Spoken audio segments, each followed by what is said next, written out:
marilah kita mendengarkan ceramah agama yang akan dibawakan oleh Ustaz Abdul Rahim SSH MHI. Alhamdulillah sudah ada tengah-tengah kita. Kepada Pak Ustaz kami persilakan. Hai teman-teman, Assalamualaikum warahmatullahi wabarakatuh. Sebelum nonton video ini, jangan lupa like, comment, and subscribe di YouTube channel Aci Ibnu Yazid. Dan klik tombol lonceng di bawah ini agar tidak ketinggalan di video-video kami selanjutnya. Terima kasih.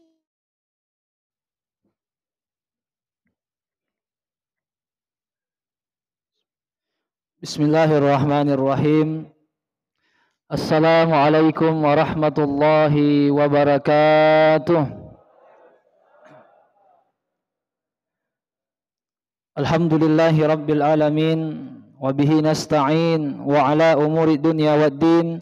Wassalatu wassalamu ala sayyidil anbiya'i wal mursalin wa ala alihi wa sahbihi ajma'in. Amma ba'du. Hadirin wal hadirat jamaah tarawih yang dirahmati Allah Subhanahu wa taala. Alhamdulillah malam ini memasuki malam ke-22. Artinya sebentar lagi mau tidak mau ya, Ramadan akan meninggalkan kita semua. Oleh karena itu mari kita senantiasa punya komitmen untuk selalu memaksa diri kita. Bisa dikatakan mungkin memaksa diri kita supaya hadir berjamaah solat isya dan berjamaah solat tarawih. InsyaAllah kesempatan ini tidak menjadi sebuah jaminan bahwa tahun depan kita masih bisa bertemu dengan Ramadan. Maka cukup itu yang menjadi peringatan supaya muncul semangat bagi kita semua. Karena orang yang mungkin merasa Ramadan masih ada tahun depan, itu akan memicu kita menjadi manusia yang lemah, sehingga kita menggampangkan. Karena sejatinya iman yang kuat itu, masjid yang jauh akan menjadi dekat, hujan yang deras bukan menjadi masalah, kesehatan terganggu bukan juga menghalangi. Kenapa? Imannya luar biasa, dan itu sangat didukung oleh kesadaran kita. Dan salah satu alasan memicu kesadaran kita bahwa Ramadan akan datang terus, tapi kita bukan jaminan bisa bertemu dengan Ramadan tahun depan. Hadirin rahimakumullah, mari tak lupa kita kirimkan salawat serta salam kepada junjungan kita Nabi besar Muhammad sallallahu alaihi wasallam. Hadirin rahimakumullah, izinkan saya malam ini mengulas tentang salah satu firman Allah Subhanahu wa taala dalam Quran surat Al-Mu'minun ayat 51. Allah Subhanahu wa taala berfirman, "Ya ayyuhar rusuluh kulu min thayyibati wa'malu sholihan." Wahai para rasul, makanlah kalian dari makanan yang baik-baik, wa'malu sholihan, dan beramallah dengan amal yang soleh.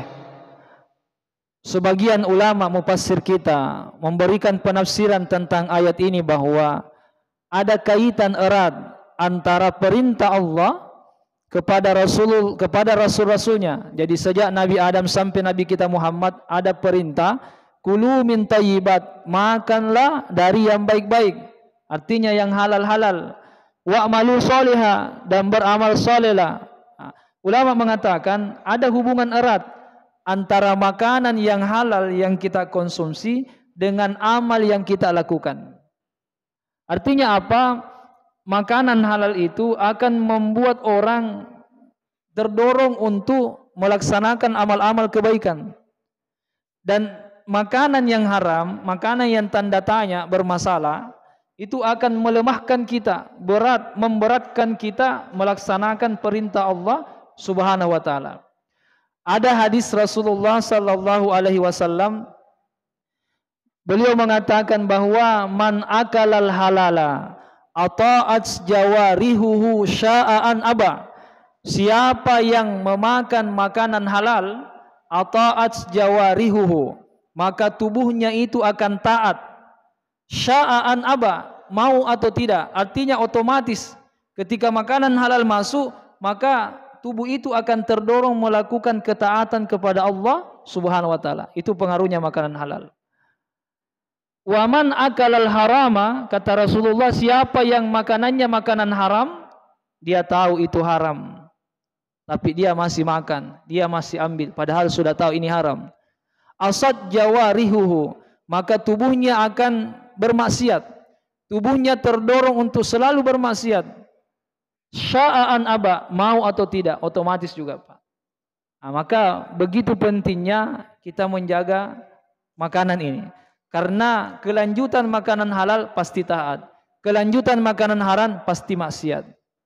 Oleh karena itu ini sebuah perintah yang sebenarnya ayat ini ditujukan oleh para Rasulullah, tapi juga ditujukan kepada kita semua. Nah, maka hadirin rahimakumullah, di bulan suci Ramadan ini dikenal sebagai salah satu bulan syahru mustajabu da'wah, bulan diijabahnya setiap doa orang-orang yang meminta. Ini kesempatan kita, sisa beberapa hari lagi. Semua hajat kita, semua harapan kita minta kepada Allah di bulan yang mulia ini. Ini kesempatan Pak. Jadi doa itu dikabulkan, salah satu faktor pendukungnya kalau waktunya tepat. Nah, tepat waktunya ini Ramadan, tempatnya tepat di masjid. Beda kemuliaannya itu Pak, beda powernya doa yang dipanjatkan di masjid dengan yang di rumah, beda. Lebih cepat yang dipanjatkan di sini.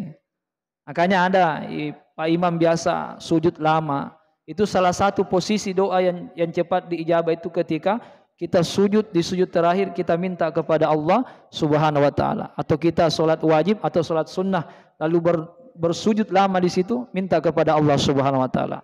Hadirin rahimakumullah. Jadi kesempatan kita di bulan Ramadan ini salah satu yang harus kita perbanyak adalah berdoa kepada Allah Subhanahu wa taala. Hanya saja hati-hati, doa itu diijabah oleh Allah, tapi ada doa yang ditolak. Siapa? Salah satunya doa yang di dalam perutnya, yang ada pada pakaiannya, yang ada pada minumannya, sesuatu yang haram. Dalam hadis dikatakan bahwa dari Sa'id bin Abi Waqqas, ada sahabat Rasulullah bernama Sa'id bin Abi Waqqas. Beliau ini pernah meminta kepada Rasulullah sallallahu alaihi wasallam, "Ya Rasulullah, wahai Rasulullah, surona puang Allah taala.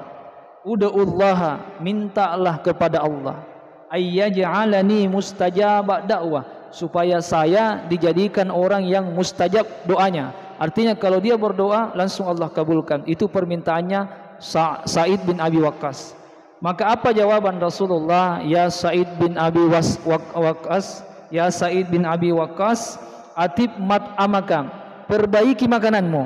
Ini yang katanya Rasulullah, perbaiki makananmu. Takun mustajabu da'wah, maka engkau akan menjadi orang yang doanya itu mustajab. Berarti hebatnya pengaruh makanan dengan doa yang kita panjatkan. Maka hati-hati Pak, hati-hati memasukkan makanan ke mulut kita, karena fungsinya makanan haram dengan halal itu sama. Kita lapar, makanan kita halal, kenyang. Kita lapar, makanan kita haram, juga kenyang. Kita haus, minuman kita halal, hilang hausnya. Kita haus, minuman yang kita minum haram, juga hilang hausnya. Tapi faktor batinnya tidak. Makanan halal taat ujungnya, makanan haram maksiat ujungnya. Minuman halal taat ujungnya, kemudian minuman haram maksiat dampaknya. Oleh karena itu perhatikan, karena secara fungsi sama, kita bisa kenyang dengan makanan haram, tapi kita tidak bisa taat kepada Allah dengan makanan yang haram. Itu otomatis, karena sudah dinaskan oleh syariat. Maka hati-hati Pak, kita seleksi betul, selektif memilih makanan. Makanya ulama kita dulu, seperti kisahnya Imam Lapeo. Saya pernah mondok di Sulawesi Barat Pak, tinggal di rumahnya Imam Lapeo. Kami diceritakan oleh guru kami bahwa dulu istrinya pulang sholat subuh, di perjalanan ada jeruk yang jatuh. Biasa kan di kampung kalau ada jeruk jatuh itu Pak, kan sudah jadi adat, istrinya ambil jeruk itu, lalu ikan bakar yang disajikan istrinya dikasih ke situ. Luar biasanya pengaruhnya, langsung terasa. Karena ini waliullah, dijaga oleh Allah. Dia tanya, ini jeruk dari mana? Saya tadi waktu sholat subuh dapat di jalan, saya pungut. Tidak jadi dimakan ikan bakarnya itu. Sama ceritanya Abu Bakar As-Siddiq punya pembantu. Pembantunya ini dapat hadiah dari seorang Yahudi. Susu ya, susu. Lalu Abu Bakar saat itu begitu hausnya tidak lupa bertanya. Salah satu kehebatannya Abu Bakar tidak mau makan, tidak minum kecuali dia bertanya, ini dari mana? Itu salah satu hebatnya Abu Bakar As-Siddiq radhiyallahu anhu. Tapi pernah suatu ketika kejadian seperti ini. Begitu hausnya Abu Bakar sampai ia lupa menanyakan kepada pembantunya, ini minuman dari mana? Langsung diminum susu itu. Tiba-tiba setelah minum dia katakan, ini tadi susunya dari mana? Itu tadi saya dikasih sama orang Yahudi waktu pulang dari pasar. Langsung dikasih masuk jarinya Pak Abu Bakar Siddiq. Dipaksa keluar itu susu tadi. Kenapa? Apa kata beliau? Dia menangis deras mengatakan, sami'tu Rasulullah sallallahu alaihi wasallam yaqul. Saya pernah mendengar Nabi bersabda, kullu lahmin nabata min haramin. Setiap daging yang tumbuh dari sesuatu yang haram, pannaru aula bihi, maka nerakalah yang lebih layak baginya. Menangis Abu Bakar karena teringat hadis ini, karena susu yang baru diminumnya tadi dipertanyakan kehalalannya. Bukan sesuatu yang haram, hanya dipertanyakan. Jadi ulama itu, orang beriman itu, orang bertakwa itu, sesuatu yang tidak jelas saja dia tidak mau makan, sesuatu yang tidak jelas. Apalagi kalau sesuatu yang sudah jelas-jelas haram, anut nasa-nasa mau haram, oh lebih-lebih tidak mau. Karena sesuatu yang membuat saja dia ragu-ragu, dia tidak mau. Apalagi munanut nasa muharanna, pasti dia tidak mau mendekat. Karena ini tadi Pak, dampaknya luar biasa. Karena pasti kita dibuat dekat dengan kemaksiatan. Oleh karena itu hadirin rahimakumullah, di bulan suci Ramadan ini yakini ya bahwa doa itu dikabulkan. Akan tetapi ingat bahwa Rasulullah sallallahu alaihi wasallam juga mengabarkan bahwa ada doa yang tidak dikabulkan. Siapa? Doanya orang yang terdapat sesuatu haram baik di dalam tubuhnya, di pakaian yang ia pakai berdoa, di minuman yang ia pakai minum. Rasulullah bersabda, "Walladzi nafsu Muhammadin biyadihi, innal abda." Sesungguhnya seorang hamba la yaghziful luqmatal harama fi jawfihi, tidaklah ia memasukkan sesuatu yang haram ke rongga tubuhnya, ma yuqbalu minhu arba'ina yauma, maka doanya tidak akan diterima selama 40 hari. Jadi andai kata 1 minggu sebelum Ramadan atau 2 hari sebelum Ramadan masuk ada sesuatu yang kita makan haram, maka sampai detik ini tidak ada doa kita dikabulkan. Kenapa? Karena belum lewat 40 hari. 40 hari itu pengaruhnya itu Pak. Makanya di bulan Ramadan ini doa dengan istighfar itu diperbanyak. Nah, makanya ulama kita sebelum kita buka pas tarawih ada syair ya, ada doa. Nashhadu an la ilaha illallah wa nastaghfirullah nas'aluka ridhaka wal jannah wa na'udzubika min sakhatika wan nar. Itu doa diperbanyak di bulan Ramadan. Ini ajaran Rasulullah. Kenapa? Doa, bersyahadat, beristighfar, meminta surga, meminta jannah dan meminta api neraka, perlindungan dari api neraka. Kenapa?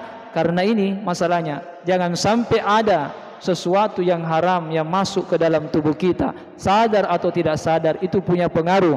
Maka oleh karena itu salah satunya solusi bagi kita bertobat, kita meminta ampunan, ya Allah, jika ada sesuatu yang masuk ke dalam tubuhku yang tidak Engkau ridhoi, maka ampuni aku. Dan kita komitmen untuk tidak melakukan itu lagi.